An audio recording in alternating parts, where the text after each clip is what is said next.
अनंत ब्रह्मांड का पहला लोक। स्वर्गद्वीप में विजय के कई दिन बीत चुके थे। अब पूरे संसार में शांति लौट आई थी। आरव को संतुलन सम्राट के रूप में स्वीकार किया जा चुका था। अनन्या हमेशा की तरह उसके साथ थी। दिव्य वृक्ष पहले से कहीं अधिक उज्ज्वल हो चुका था। एक रात जब पूरा आकाश लाखों तारों से भरा था, दिव्य वृक्ष के तने पर अचानक 7 सुनहरे चिन्ह चमकने लगे। पूरे महल में घंटियों जैसी मधुर ध्वनि गूंज उठी। वृद्ध रक्षक तुरंत वहां पहुंचे। उन्होंने आश्चर्य से कहा, समय आ गया, अनंत ब्रह्मांड का द्वार खुलने वाला है। आरव और अनन्या भी वहां पहुंचे। दिव्य वृक्ष की जड़ों के बीच एक गोलाकार प्रकाश द्वार बनने लगा। उसके भीतर असंख्य आकाशगंगाएं घूम रही थीं। दिव्य ऋषि की आवाज गूंजी, आरव, तुमने अपने संसार की रक्षा कर ली, लेकिन ब्रह्मांड में ऐसे 7 लोक हैं जिनका संतुलन भी बिगड़ चुका है। यदि वे नष्ट हुए तो तुम्हारी दुनिया भी सुरक्षित नहीं रहेगी। आरव ने बिना झिझक कहा, मैं जाऊंगा। अनन्या मुस्कुराए, और मैं भी। हिम ड्रैगन ने अपने विशाल पंख फैलाए, इस यात्रा में मैं भी साथ हूं। तभी प्रकाश द्वार से 7 चमकते गोले बाहर आए। हर गोला अलग रंग का था, लाल, नीला, हरा, बैंगनी, सुनहरा, रजत और काला। दिव्य ऋषि बोले, हर लोक का अपना एक ब्रह्म रत्न है। जो 7 ब्रह्म रत्नों को एकत्र करेगा वही पूरे ब्रह्मांड का संतुलन स्थापित कर सकेगा। अचानक पहला लाल गोला तेजी से चमकने लगा। उसके भीतर आग से घिरा एक विशाल ग्रह दिखाई दिया। चारों ओर ज्वालामुखी फट रहे थे। आसमान लाल था। दिव्य ऋषि ने कहा, यह है पहला लोक, अग्निलोक। वहां का ब्रह्म रत्न संकट में है और उसका रक्षक हार चुका है। आरव ने अपनी दिव्य तलवार उठाई, तो हमारी पहली मंजिल तय है। तीनों प्रकाश द्वार के भीतर प्रवेश कर गए। कुछ ही क्षणों में वे एक नई दुनिया में पहुंचे। चारों ओर लावा की नदियां बह रही थीं। जलते हुए पर्वत आकाश को छू रहे थे। गर्म हवाएं इतनी तेज थीं कि सांस लेना भी कठिन था। तभी दूर से किसी की मदद के लिए पुकार सुनाई दी, कोई है, हमें बचाए। आरव और अनन्या तुरंत उस दिशा में दौड़े। वहां उन्होंने देखा, एक लगभग 16-17 वर्ष का युवा योद्धा दर्जनों अग्नि राक्षसों से घिरा हुआ था। उसकी तलवार टूट चुकी थी, लेकिन वह आखिरी सांस तक लड़ रहा था। आरव ने बिना देर किए अपनी तलवार निकाली। उसकी आंखों में वही पुराना संकल्प चमक रहा था, एक नई दुनिया, नए साथी और पहले से भी बड़ा खतरा। उनकी अगली महान यात्रा शुरू हो चुकी थी। अग्निलोक का राजकुमार। अग्निलोक की तपती धरती पर लावा की नदियां उफान मार रही थीं। चारों ओर अग्नि राक्षसों की गर्जना गूंज रही थी।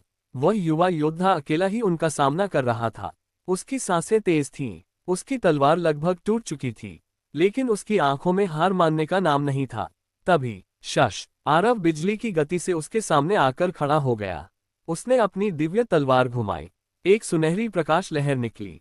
कुछ ही क्षणों में कई अग्नि राक्षस पीछे जा गिरे। अनन्या ने अपने प्रकाश बाणों से बाकी राक्षसों को पीछे हटने पर मजबूर कर दिया। हिम ड्रैगन ने ऊपर से बर्फीली हवा छोड़ी। गर्म लावा के बीच अचानक ठंडी धुंध फैल गई।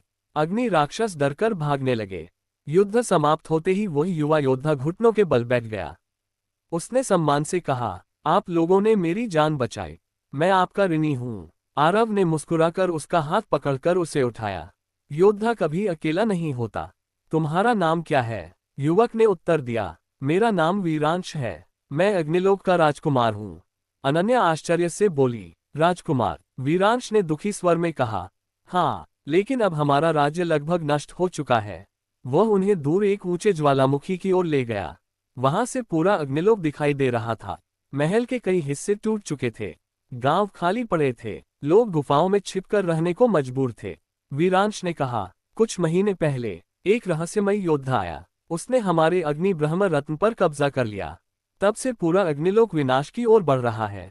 इतने में आकाश अचानक लाल हो गया। एक विशाल काला पक्षी ज्वालामुखी के ऊपर चक्कर लगाने लगा। उसकी पीठ पर काले कवच में एक योद्धा खड़ा था। उसकी आंखें लाल आग की तरह चमक रही थीं। वह जोर से हंसा, तो ब्रह्मांड का नया संतुलन सम्राट यहां पहुंच ही गया। वीरांश का चेहरा पीला पड़ गया। वह फुसफुसाया, यही है राख सम्राट, इसी ने हमारा ब्रह्म रत्न छीन लिया था। राख सम्राट ने अपनी अग्नि तलवार आकाश की ओर उठाए। ज्वालामुखी अचानक फट पड़ा। लावा की विशाल लहरें उनकी ओर बढ़ने लगीं। आरव ने अपनी तलवार मजबूती से पकड़ ली। उसने शांत स्वर में कहा, अब अग्निलोक की आशा वापस आएगी। राख सम्राट मुस्कुराया, देखते हैं तुम अग्नि को जीतते हो या अग्नि तुम्हें निगल जाती है। दोनों योद्धाओं की नजरें एक दूसरे से टकराईं। अग्निलोक का पहला महायुद्ध शुरू होने वाला था। राख सम्राट का चुनौती पत्र। अग्निलोक के आकाश में धुएं के बादल छा गए थे। ज्वालामुखी से निकलता लावा पहाड़ों की ढलानों पर बह रहा था। राख सम्राट अपने विशाल काले पक्षी की पीठ पर खड़ा मुस्कुरा रहा था। उसने अपनी अग्नि तलवार हवा में घुमाई। आरव, अगर अग्नि ब्रह्म रत्न चाहिए तो पहले मुझे युद्ध में हराना होगा।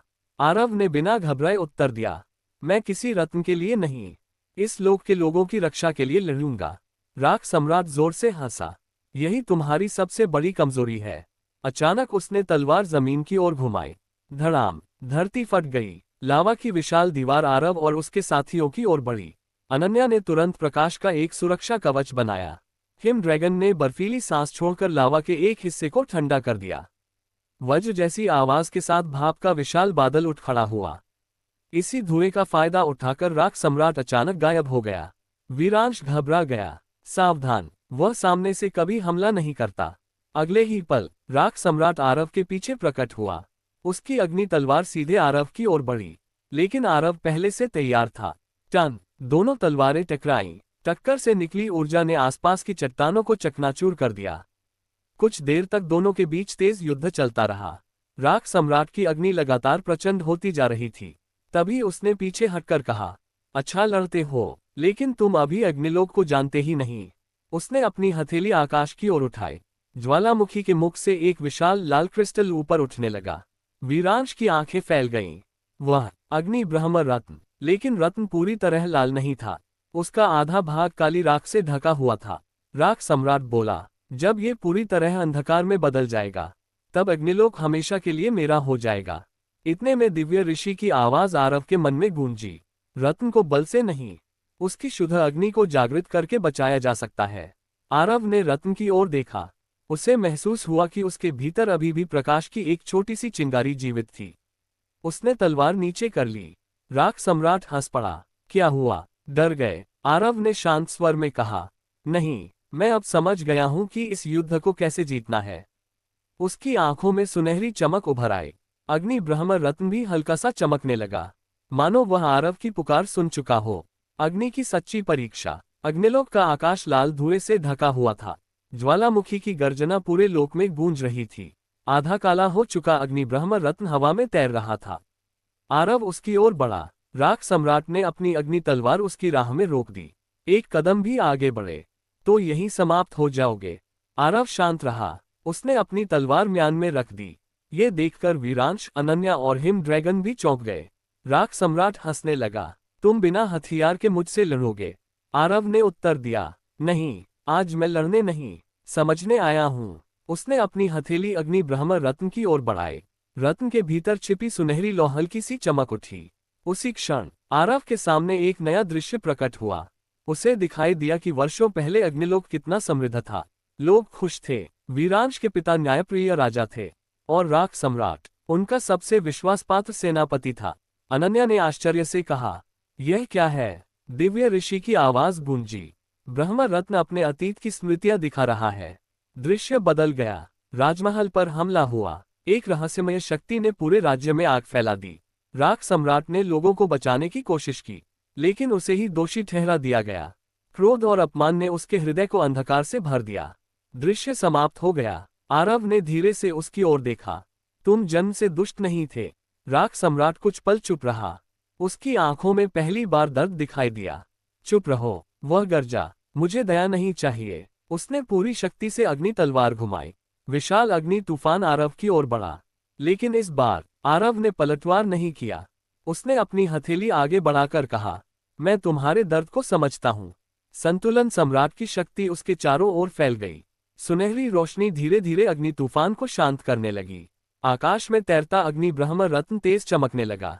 उस पर जमी काली राख टूटकर नीचे गिरने लगी। राख सम्राट घुटनों के बल बैठ गया। उसकी अग्नि तलवार धीरे धीरे प्रकाश में बदल गई।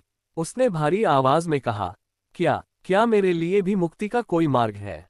आरव मुस्कुराया। उसने अपना हाथ आगे बढ़ाया, हर उस व्यक्ति के लिए जो अपने अंधकार से बाहर आना चाहता है। राख सम्राट ने कुछ क्षण सोचा, फिर उसने आरव का हाथ थाम लिया। उसी क्षण पूरा अग्निलोक सुनहरी लपटों से जगमगा उठा।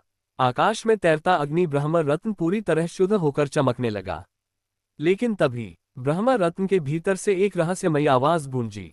पहली परीक्षा पूरी हुई, लेकिन 6 और लोक अभी शेष हैं। आकाश में अगला द्वार खुलने लगा। उसके भीतर नीले महासागरों और तैरते द्वीपों की झलक दिखाई दे रही थी। दिव्य ऋषि की आवाज आई, अब तुम्हारी अगली यात्रा होगी जललोक की ओर। आरव ने अग्निलोक की ओर आखिरी बार देखा, फिर अपने साथियों के साथ नए द्वार की ओर कदम बढ़ा दिए। एक नया लोक, एक नया ब्रह्म रत्न और एक नई चुनौती उनका इंतजार कर रही थी। जललोक का रहस्य। अग्निलोक से विदा लेने के बाद आरव, अनन्या, हिम ड्रैगन, वीरांश और उनके साथी नीले प्रकाश द्वार में प्रवेश कर गए। कुछ क्षण बाद चारों ओर का दृश्य पूरी तरह बदल चुका था। उनके सामने एक अनोखी दुनिया थी, जहां दूर दूर तक चमकते नीले महासागर फैले हुए थे। पानी के बीच तैरते हुए द्वीप, क्रिस्टल से बने महल और आकाश तक उठते विशाल जलप्रपात दिखाई दे रहे थे। अनन्या ने आश्चर्य से कहा, ये जगह तो किसी स्वप्न जैसी लग रही है। तभी दिव्य ऋषि की आवाज गूंजी, स्वागत है जललोक में, लेकिन सावधान रहना, यहाँ सबसे बड़ा खतरा तलवार नहीं, भ्रम है। जैसे ही वे आगे बढ़े, समुद्र का पानी अचानक गोल गोल घूमने लगा। एक विशाल भंवर उनके सामने बन गया। उस भंवर के बीच से नीले वस्त्रों में एक युवती प्रकट हुई। उसके लंबे नीले बाल थे और उसके हाथ में चमकता हुआ जलदंड था। उसने शांत स्वर में कहा, मैं हूं राजकुमारी नीरजा, जललोक की रक्षक। आरव ने सम्मान से सिर झुकाया, हम जल ब्रह्म रत्न की रक्षा करने आए हैं। नीरजा के चेहरे पर उदासी छा गई, काश तुम कुछ दिन पहले आए होते। उसने समुद्र की गहराई की ओर इशारा किया। महासागर के बीच एक विशाल क्रिस्टल मंदिर दिखाई दिया, लेकिन उस मंदिर के चारों ओर काली जंजीरें लिपटी हुई थीं। नीरजा बोली, जल ब्रह्म रत्न पर समुद्र सम्राट ने कब्जा कर लिया है। उसकी काली शक्ति के कारण पूरा जललोक धीरे धीरे सूख रहा है। उसी समय महासागर में जोरदार विस्फोट हुआ। एक विशाल लहर आकाश तक उठ गई। उस लहर के ऊपर काले कवच में एक शक्तिशाली योद्धा दिखाई दिया। उसके हाथ में 3 नोकों वाला चमकता त्रिशूल था। उसकी गूंजती आवाज पूरे जललोक में फैल गई। तो संतुलन सम्राट यहां भी पहुंच गया। समुद्र सम्राट ने अपना त्रिशूल समुद्र में मारा। क्षण भर में सैकड़ों विशाल जल अजगर लहरों से बाहर निकल आए। वे गरजते हुए आरव और उसके साथियों की ओर बढ़ने लगे। हिम ड्रैगन ने अपने पंख फैलाए। अनन्या ने अपना सूर्य धनुष उठाया। वीरांश की अग्नि तलवार फिर से प्रज्वलित हो उठी। आरव ने शांत लेकिन दृढ़ स्वर में कहा, साथियों, जललोक की रक्षा का समय आ गया है। लहरें और ऊंची होने लगीं, और महासागर का पहला महायुद्ध शुरू होने वाला था। जारी रहेगा।